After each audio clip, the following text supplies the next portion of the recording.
흔들리지 아니하리로다 라는 제목으로 오늘 말씀을 나누고자 합니다. 2차 세계대전 때 포로 수용소에 있었던 사람들에게서 병적인 증상이 발견되기 시작했습니다.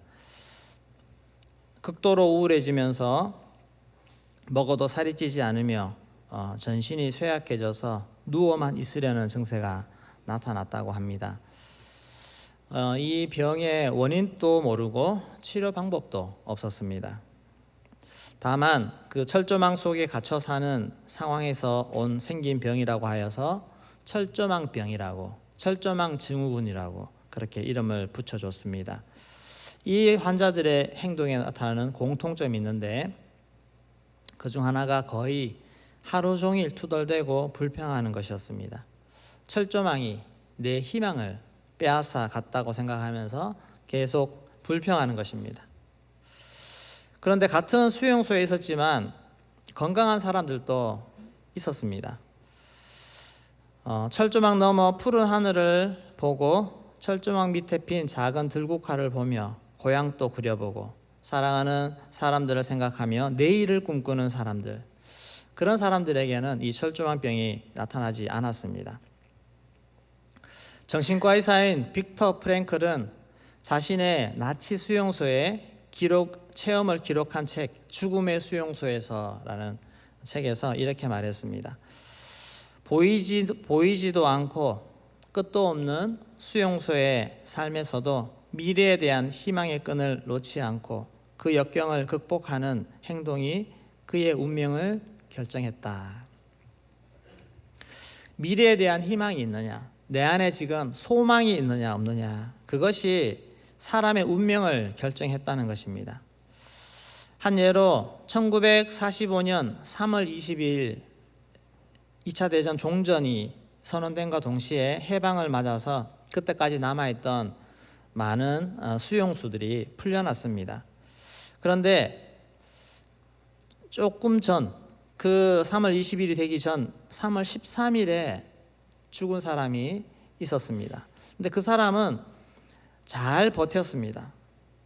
잘 버티던 사람이 3월 13일에 7일을 앞두고 그렇게 죽고 만 것입니다. 그는 굳게 믿었던 것이 있습니다. 1945년 2월 이전에 반드시 해방될 것이라고 그렇게 믿으며 의지를 불태웠던 사람인데 그때까지 아무런 변화가 없자 그에게 갑자기 면역력이 급격히 약화되면서 그렇게 사망을 하게 되었다고 합니다.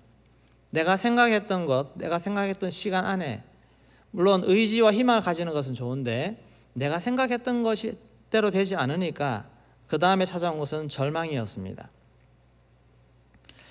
인간의 가장 치명적인 병은 바로 절망이라는 병입니다. 키에르케고르는 이 절망을 죽음에 이르는 병이라고 그렇게 말했습니다. 오늘 본문에 나오는 다윗의 인생에서도 수많은 여러 가지 고난과 수많은 일들을 겪은 사람이 바로 다윗 아니겠습니까? 다윗 인생의 최고의 적은 이방 나라 군대가 아니었습니다. 블레셋의 군대, 그들이 다윗의 최고의 적이 아니라 바로 다윗 근처 측근, 다윗 가까이에서 다윗을 시기하고 그 왕권을 빼앗기 위해서 온갖 모략을 꾸미는 그런 사람들이 다윗의 가장 위험한 적이었습니다. 이들은 사울 왕이 있을 때는 사울 왕 뒤에 붙었습니다. 사울 왕에게 부정적인 말로 이간질하고 부추기면서 왕의 마음을 조종해서 자기들의 뜻대로 이루어 가려는 그런 자들. 어쩌면 다윗은 그 순전했던 사울 왕의 그 부추기는 뒤의 배경들을 보았기 때문에 사울을 향한 그런 긍휼의 마음이 있었는지도 모르겠습니다. 사울 왕이 죽고 나니 이제 호시탐탐 기회를 노리다가 이제는 압살롬의 뒤에 붙습니다. 또 붙어서 또 그렇게 다윗을 왕위를 뺏고 다윗을 무너뜨리려고 그렇게 합니다. 그리고 결국 쿠데타를 일으키게 됩니다. 이런 배경 속에서 시편 62편이 쓰여졌습니다. 얼마나 많은 공격이 있고 그리고 또 그 상황 앞에서 참 힘들고 마음이 무너지는 상황이겠습니까? 시편 오늘 3절 말씀에 이렇게 말하고 있습니다. 3절 말씀 같이 읽겠습니다. 넘어지는 담과 흔들리는 울타리 같이 사람을 죽이려고 너희가 일제히 공격하기를 언제까지 하려느냐. 네, 넘어지는 담과 같다. 담 곁에 있는데 그 담이 막 무너져 내리는 그런 상황을 그런 정도로 비유를 하고 있지 않습니까? 이 압살롬의 반역은 정치 감각이 탁월했던 다윗조차도 예상치 못했던 그런 일이었습니다. 아들이 반역할 것이라고는 생각지도 못했을 것입니다. 이 일은 다윗이 지금까지 해왔던 모든 것들을 한순간에 무너뜨리는 그런 일이 될 것입니다. 쌓아왔던 업적, 모든 권세, 명예, 모든 것, 목숨 걸고 그렇게 세워왔던 것들이 한순간에 다 사라져버리는 그런 상황이 될 수가 있는 것입니다. 그러다 보니 지금까지 함께 하셨던, 지켜주셨던 그 하나님이 이제 나를 버리시나 그런 생각까지도 할 수 있는 상황인 것입니다. 또한 인간적으로 내가 그렇게 아끼며 길렀던 아들이 그런 일을 한다는 것 자체에서도 엄청난 충격이 아니겠습니까? 이런 다윗이 엄청난 충격과 고통 속에서도 그의 선택은 하나님이었습니다. 그가 지금까지 환난 속에서 의지하며 붙잡았던 그 하나님을 또 한 번의 위기의 순간에도 여전히 다윗은 하나님을 붙잡았습니다. 하나님께로 나아갔습니다. 1절 2절 말씀 그의 고백을 같이 읽겠습니다. 나의 영혼이 잠잠히 하나님만 바라며 나의 구원이 그에게서 나오는도다. 오직 그만이 나의 반석이시요 나의 구원이시요 나의 요새이시니 내가 크게 흔들리지 아니하리로다. 네, 나의 구원이 그에게서 나오는도다. 구원이 하나님에게서만 나오는 것입니다. 또 똑같이 5절 6절도 비슷하게 반복하는데 여기는 소망이 나옵니다. 우리 5절 6절도 한번 고백해 보겠습니다. 나 영혼아 잠잠히 하나님만 바라라. 물은 나의 소망이 그로부터 나오는도다. 오직 그만이 나의 반석이시요 나의 구원이시요 나의 요새이시니 내가 흔들리지 아니하리로다. 아멘. 다윗은 스스로 본인이 할 수 있는 것은 한 가지밖에 없다는 것을 알았습니다. 하나님만 바라보는 것입니다. 인간적으로는 절망적인 상황이기 때문입니다. 하나님을 바라보는 것은 우리 인간이 할 수 있는 최고의 행동인 줄로 믿습니다. 하나님만 바라보는 것. 다른 어떤 것도 소용이 없을 때 하나님만 바라보는 것입니다. 여러분 막막함을 느끼십니까? 막막할 때 하나님을 바라보시기를 소망합니다. 실패하고 넘어지셨습니까? 다시 일으켜주시는 하나님을 바라보시기를 소망합니다. 억울하고 답답한 일이 있습니까? 내 마음을 아시는 하나님을 바라보시기 바랍니다. 사람에게 실망하고 배신당하셨습니까? 내 편이 되어주시는 하나님을 바라보시기를 소망합니다. 자녀가 난리를 쳐도 포기하지 않으신 분은 하나님이시니 그 하나님을 바라보시기를 소망합니다. 심지어 내가 죽음의 위기 앞에 있어도 우리는 하나님을 바라볼 수 있습니다. 어떤 상황에서도 하나님을 바라보시기를 소망합니다.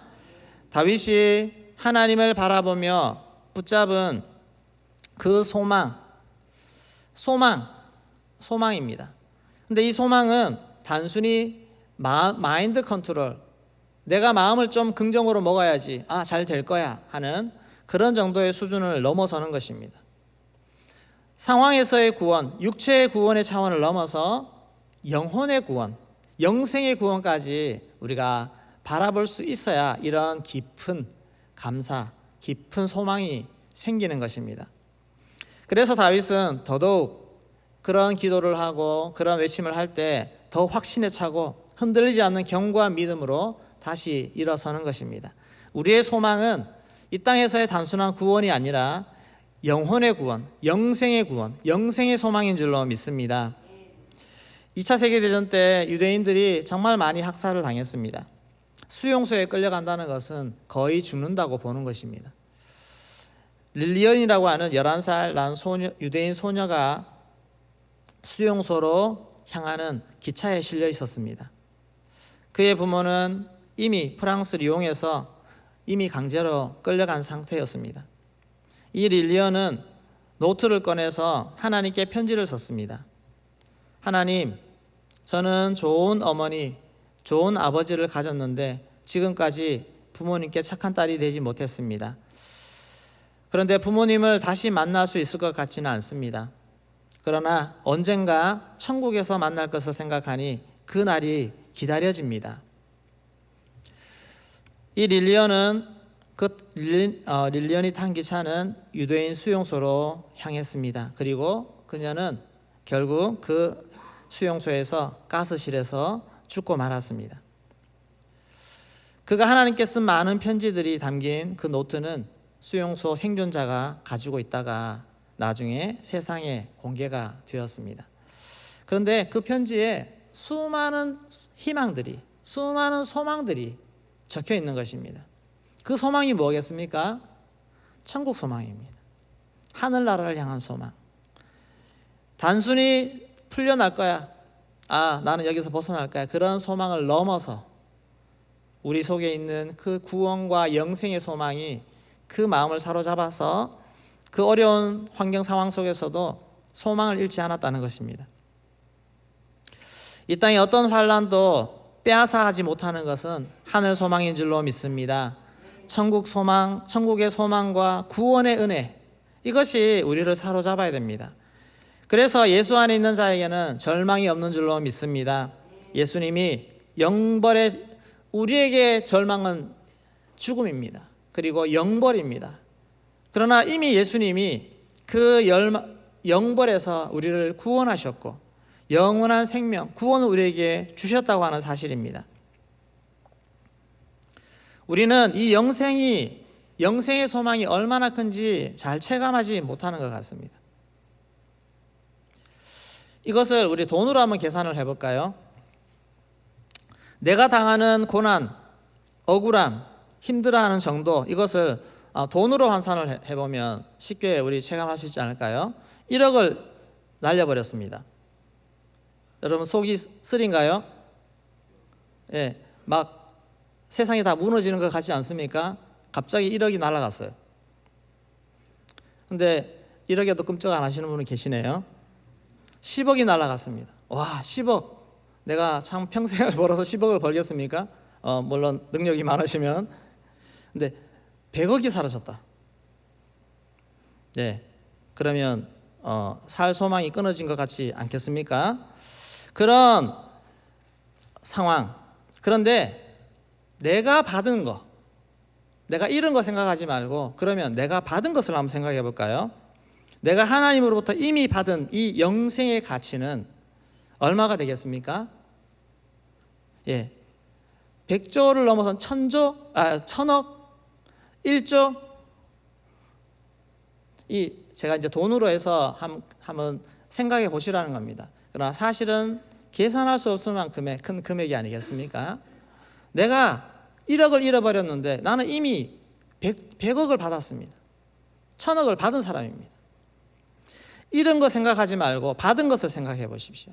그러면 그 받은 것이 얼마나 감사요, 얼마나 은혜인지 우리는 생각할 수가 있습니다. 하나님이 내게 주신 구원의 은혜가 바로 이런 은혜인 줄로 믿습니다. 세상에 아무리 잃어버려도 우리는 그것을 덮고도 남을 만큼의 하나님의 큰 은혜를 우리는 이미 받았다고 하는 사실입니다. 그렇기 때문에 우리는 소망을 가질 수가 있습니다. 디도서 3장 3절, 4절, 5절 우리 같이 읽겠습니다.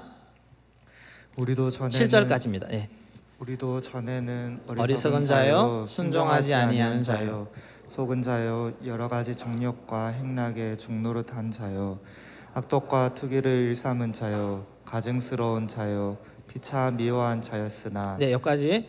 자, 우리는 전에는 어리석고 순종하지 아니하고 속은 자요, 이게 우리의 원래 모습입니다. 이 모습을 위해서 어떤 사랑을 주셨는가? 4절 말씀 같이 읽겠습니다. 우리 구주 하나님의 자비와 사람 사랑하심이 나타날 네, 때 하나님의 자비와 사랑이 우리에게 나타내시는데 어떤 사랑으로 나타나시는가? 어떤 희생과 사랑으로 주시는가? 5절 말씀 같이 읽겠습니다. 우리를 구원하시되 우리가 행한 바 의로운 행위로 말미암지 아니하고 오직 그의 긍휼하심을 따라 중생의 씻음과 성령의 새롭게 하심으로 하셨나니. 네, 우리의 행한 것 아무것도 따지지 않고 오직 하나님의 긍휼하심을 따라서 그렇게 우리를 구원해 주시는데 6절 말씀 읽겠습니다. 우리 구주 예수 그리스도로 말미암아 우리에게 그 성령을 풍성히 부어 주사. 네, 예수로 말미암아 성령을 부어 주셔서 7절입니다. 우리로 그의 은혜를 힘입어 의롭다 하심을 얻어 영생의 소망을 따라 상속자가 되게 하려 하심이라. 네, 영생의 소망을 우리에게 허락해 주셨다고 하는 사실입니다. 이것을 기억하시고 우리가 지금 내 처한 상황 속에서 혹시 마음에 소망을 잃어버리시고 어려운 가운데 있으신 분 계십니까? 우리 주님 앞에 다시 소망으로 다시 일어설 수 있는 우리의 심령이 되기를 소망합니다. 어떤 상황 속에서도 영생의 소망, 구원의 소망, 하나님 앞에 그것을 붙잡고 나아갈 때 우리 안에 있는 이 소망을 흔들 자가 아무도 없는 줄로 믿습니다. 우리 주님이 나의 든든한 반석이 되시고 주님이 나의 구원과 소망이 되심을 믿고 하나님 앞에 찬송하며 모든 상황을 덮을 수 있는 은혜로 나아갈 수 있기를 주의 이름으로 축원합니다. 찬양하겠습니다.